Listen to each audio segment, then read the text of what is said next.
warahmatullahi wabarakatuh. Selamat siang untuk kita semua.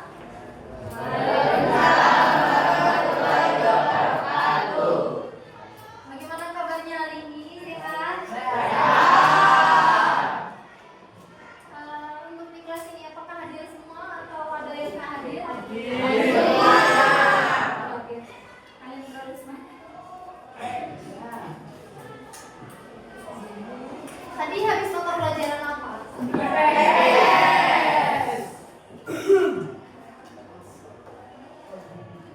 Sebelum memulai kegiatan kita pada pagi hari ini, alangkah baiknya kita berdoa terlebih dahulu. Doa dipimpin oleh saya sendiri. Berdoa menurut keyakinan dan kepercayaan kita masing-masing. Berdoa mulai.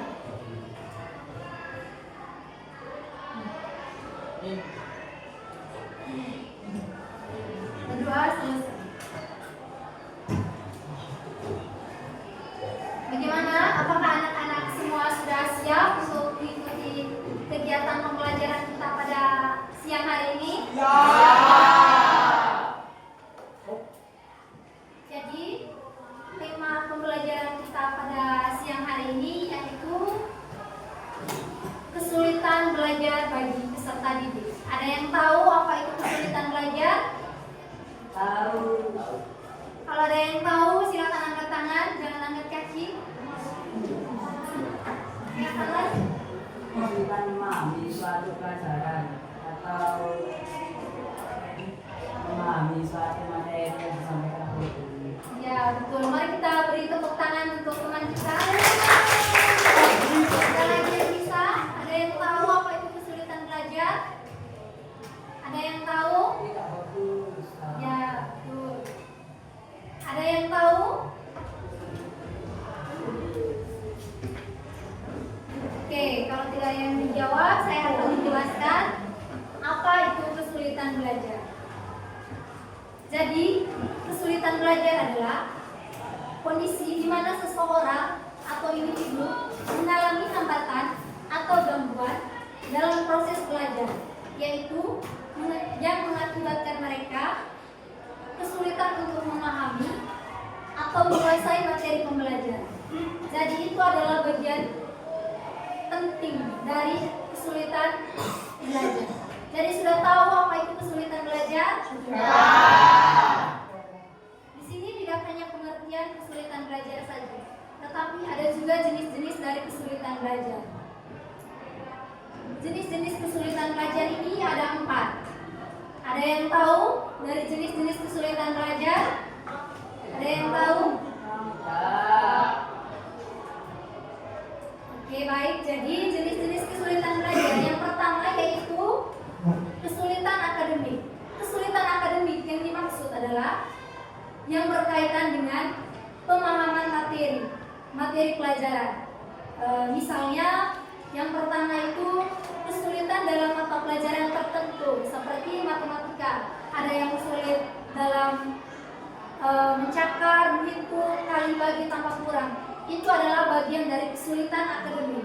Yang kedua yaitu kesulitan kognitif. Kesulitan kognitif yang dimaksud yaitu kesulitan yang berhubungan dengan proses berpikir dan memproses informasi. Misalnya sulit mengingat informasi atau materi yang sudah dipelajari. Tadi kan kalian sudah belajar tentang materi IPS kan? Ya. Apakah kalian masih ingat apa yang masih? Oke, berarti daya pikir kalian itu masih dibilang sangat luar biasa. Karena kalian masih mengingat apa yang sudah diberikan di mata pelajaran sebelumnya. Yang ketiga itu kesulitan emosional dan psikologis. Kesulitan emosional dan psikologis yaitu kesulitan yang berhubungan dengan perasaan atau keadaan mental individu. Misalnya kecemasan atau rasa takut saat menghadapi ujian atau stres yang berlebihan karena tekanan akademik. Gara-gara tekanan akademik, gara-gara kalian memikirkan soal ujian, maka daya pikir kalian itu jadi berkurang, jadinya adanya rasa takut karena kalian terlalu was-was, terlalu pikir yang berlebihan. Dan yang keempat yaitu kesulitan sosial. Jadi kesulitan sosial yaitu masalah yang berkaitan dengan interaksi sosial. Misalnya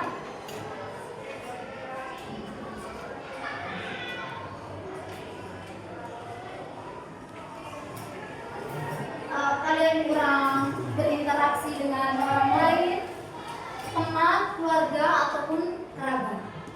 Dan yang ketiga yaitu faktor penyebab dari kesulitan belajar. Ada yang tahu faktor penyebab dari kesulitan belajar? Tidak. Ada lagi? Ada lagi? Sebelah sini mungkin? Pikiran. Ya, betul. Ada lagi sebelah sini? Ya. Ada lagi? Ada yang mau jawab lagi? Stres. Ya, betul. Itu adalah faktor penyebab dari kesulitan belajar. Faktor penyebab dari kesulitan belajar yaitu peserta didik yang sulit memahami atau kesulitan belajar. Yang pertama ada beberapa faktor. Yang pertama itu faktor internal, faktor yang berada dari diri kita sendiri. Jadi faktor penyebab yang pertama itu kemampuan kognitif. Kemampuan kognitif yang dimaksud di sini yaitu tidak semua peserta didik, tidak semua kalian misalnya memiliki kemampuan berpikir atau daya ingat yang kuat. Yang kedua tentang kesehatan. Tentang kesehatan yang dimaksud dari kesehatan ini yaitu gangguan fisik atau mental yang dapat menghambat proses belajar kalian.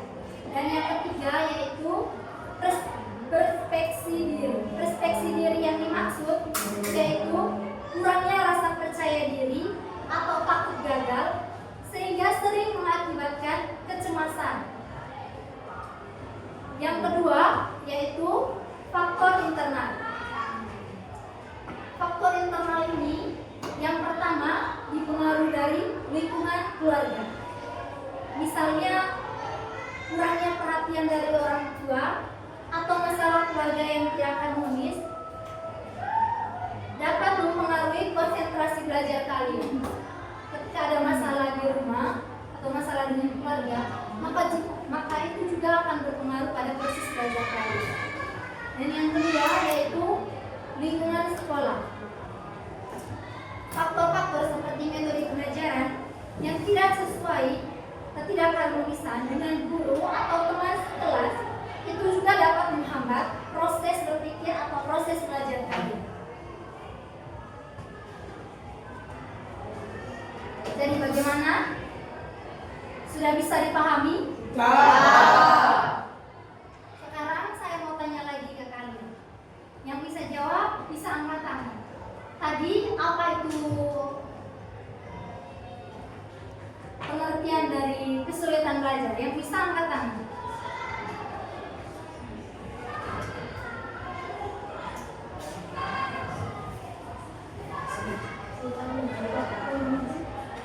Silakan. Ya, tuh. Ada lagi? Ada lagi? Ada lagi?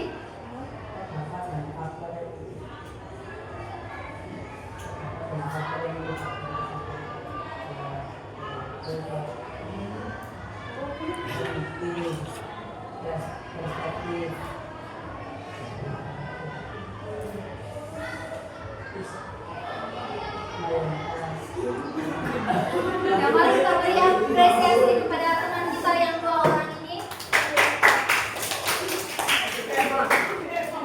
Baik, yang berikut saya mengajak kita semua untuk sama-sama menonton video yang akan saya tampilkan. Silakan kalian perhatikan dan nonton baik-baik videonya.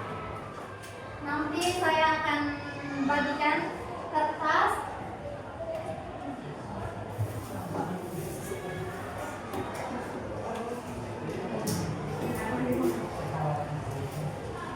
Iya.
Sebelum menonton video, alangkah baiknya kita berdiri terlebih dahulu.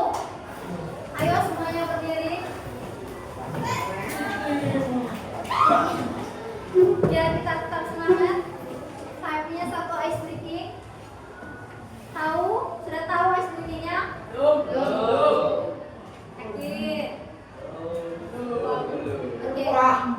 Yang pertama, kalian perhatikan saya. Perhatikan saya terlebih dahulu. Saya akan memberikan contohnya. Lalu yang kedua, nanti kalian buat sendiri ya. Perhatikan contohnya terlebih dahulu. 1 kali tepuk semangat. 2 kali tepuk semangat. 3 kali tepuk semangat. Semangat. Bisa? Bisa? Bisa? Ya. Oke, saya memberikan abang. Tolong semuanya konsentrasi. 1 kali tepuk semangat. 2 kali tepuk semangat. 3 kali tepuk semangat.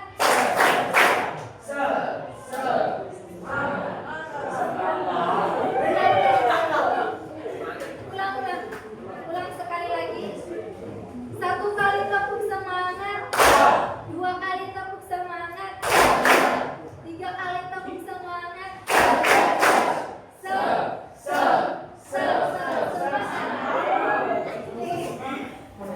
Silakan dulu semuanya.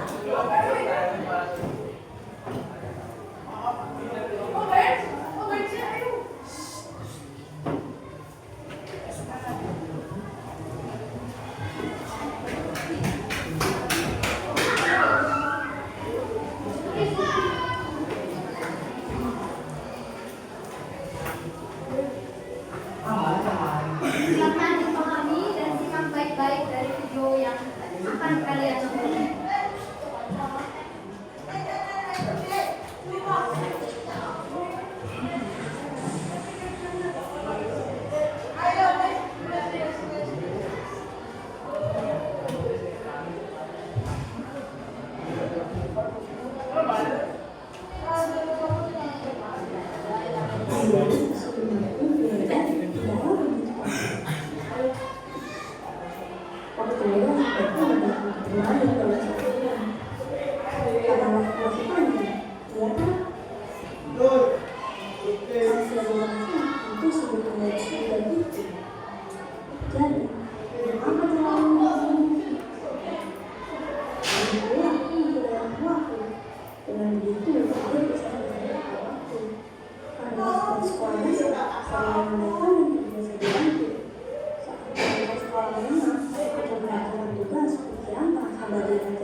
Perilaku malas terbukti dapat menghambat semua perubahan dalam proses itu.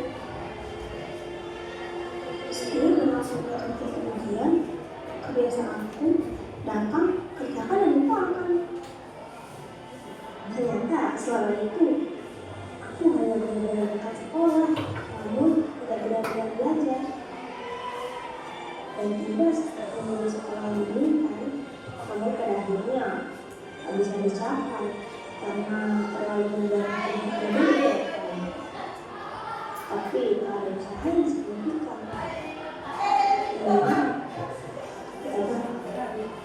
Usaha itu tidak ada.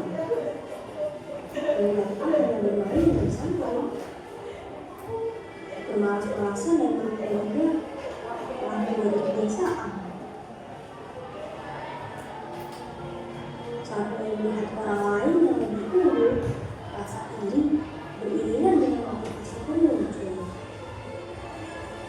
Mulai dari itu, berjanji pada diriku bahwa aku harus berubah dengan memperdayakan sikap untuk menjadikan semua pihak itu tidak dan selalu penasaran mungkin mereka itu tahu jika ingin tahu.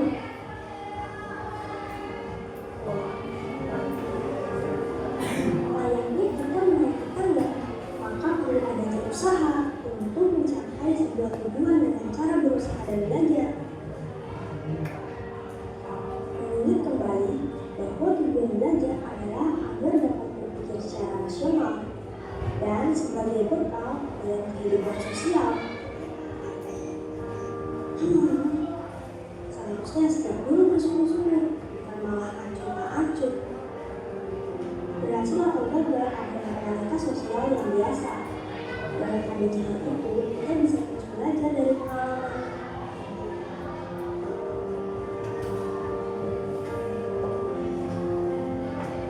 Suatu saat nanti, kamu yang hari ini suka menunda-nunda pekerjaan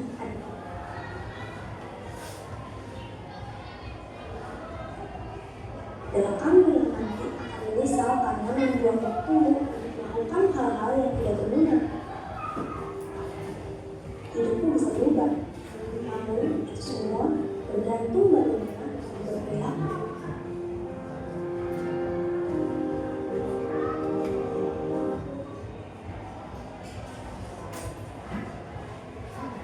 Gimana? Sudah? Jadi tadi saya sudah bagikan kalian kertas, sticky note. Silakan tuliskan apa yang sudah kalian dapat dari video yang sudah kalian tonton. Saya beri waktu 5 menit untuk kalian menuangkan apa yang sudah kalian dapat dari video tersebut. Silakan di kertas itu dituliskan nama sama kelas.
Ada yang sudah?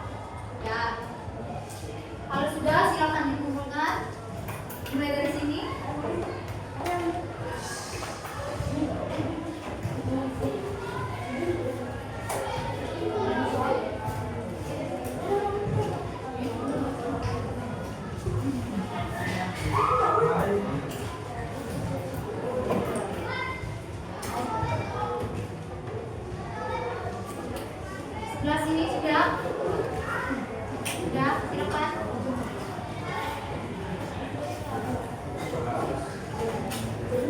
Sudah?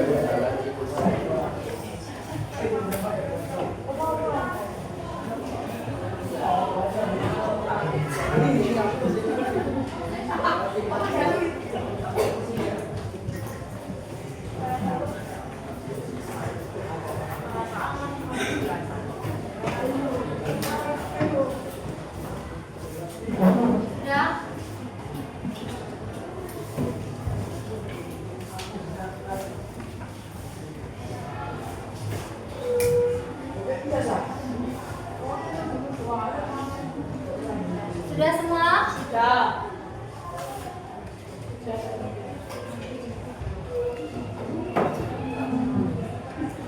Ani dulu.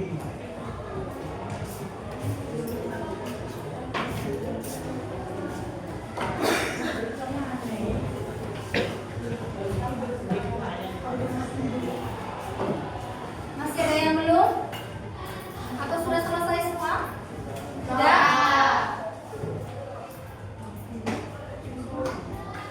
Oke, sekarang saya mau tanya ke kalian. Dari video yang sudah kalian nonton, yang bisa angkat tangan ya. Dari video yang sudah kita nonton bersama, kira-kira apa yang dapat kalian petik dari video ini? Sekolah itu tidak hanya tentang harus saja, tapi harus sungguh-sungguh supaya mendapatkan keinginan dan supaya mendapat keinginan yang diinginkan. Mari kita beri tepuk tangan kepada teman kita.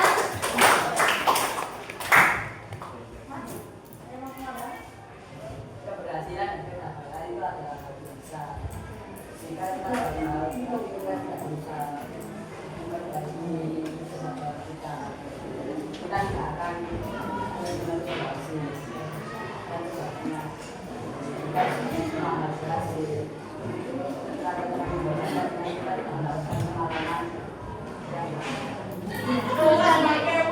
Mari kita beri tepuk tangan kepada teman kita yang telah menjawab. Jadi dari video yang sudah kita nonton, yaitu di mana seseorang yang menganggap belajar itu tidak penting atau masa muda sebaiknya digunakan untuk bermain, karena ia sering mengandalkan orang tua dalam mengerjakan tugasnya. Nah, sudah bisa dipahami? Sudah? Di sini saya punya permainan, tetapi tidak semuanya mendapatkan permainan ini. Mungkin bisa dibuat dalam bentuk kelompok. Kelompoknya begini saja ya, ada di bawah lagi. Berderetan. ini kan saya sendiri, kalau kesini nggak apa-apa. Gak apa-apa, gabung aja.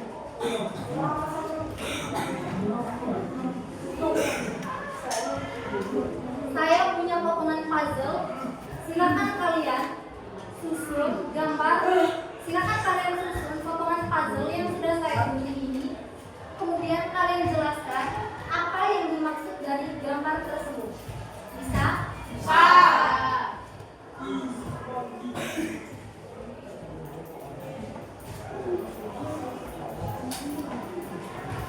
Saya beri waktu 2 menit dari sekarang.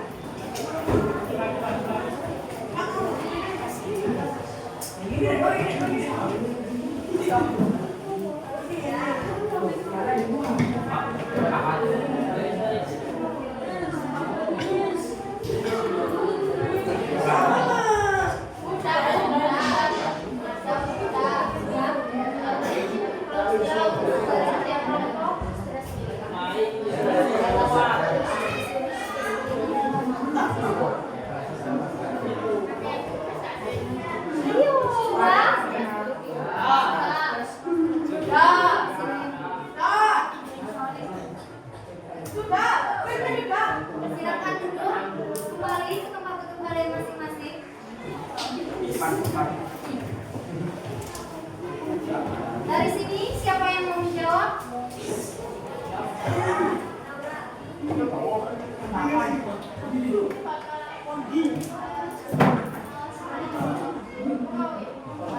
Dari kelompok ini, puzzle-nya sudah tersusun dan mereka memberikan jawaban pada puzzle itu seseorang yang sedang malas belajar. Dari kelompok ini mungkin ada yang mau jawab?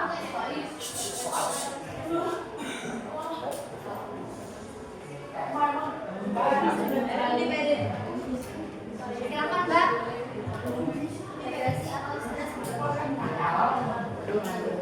Ya, betul sekali. Dari kelompok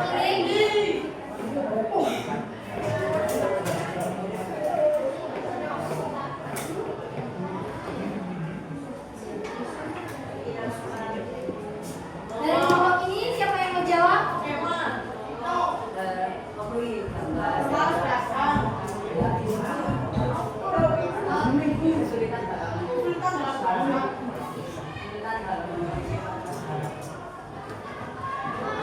Semuanya sudah jawab, puzzle-nya sudah tersusun rapi. Mari kita beri tepuk tangan untuk diri kita sendiri.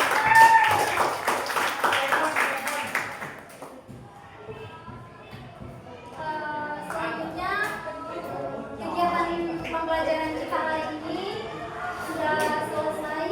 Sebelum mengakhiri kegiatan kita pagi hari ini, ada yang bisa menyimpulkannya? Ada yang bisa menyimpulkan kegiatan kita pada siang hari? Yang mana silakan angkat tangan. Malas belajar itu malas orang lain dari diri sendiri. Ada lagi yang mau jawab?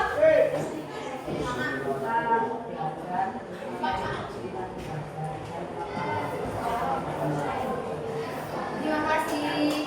Jadi, kegiatan kita pada pagi hari ini dapat disimpulkan bahwa kesulitan belajar pada seseorang adalah suatu kondisi yang membuat individu dalam mencapai hasil belajar yang optimal. Bagaimana? Sudah? Sebelum mengakhiri kegiatan kita pada pagi hari ini,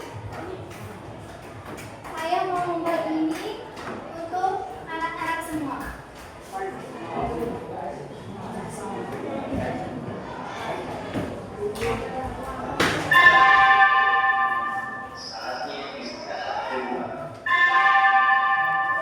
It's time to have a second break.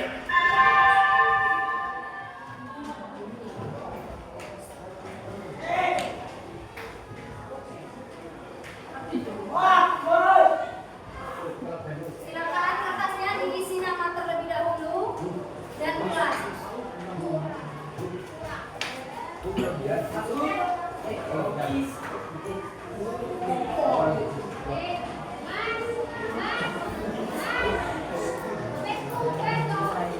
Silakan dulu diisi.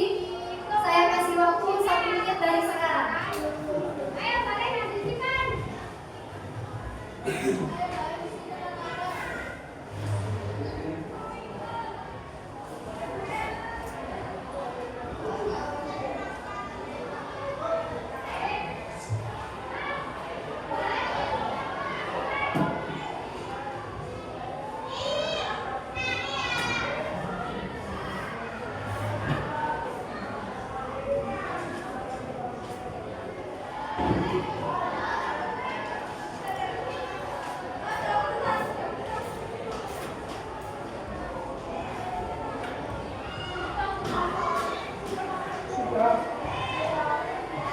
Kalau sudah bisa dikumpulkan.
kegiatan pembelajaran kita hari ini sudah selesai.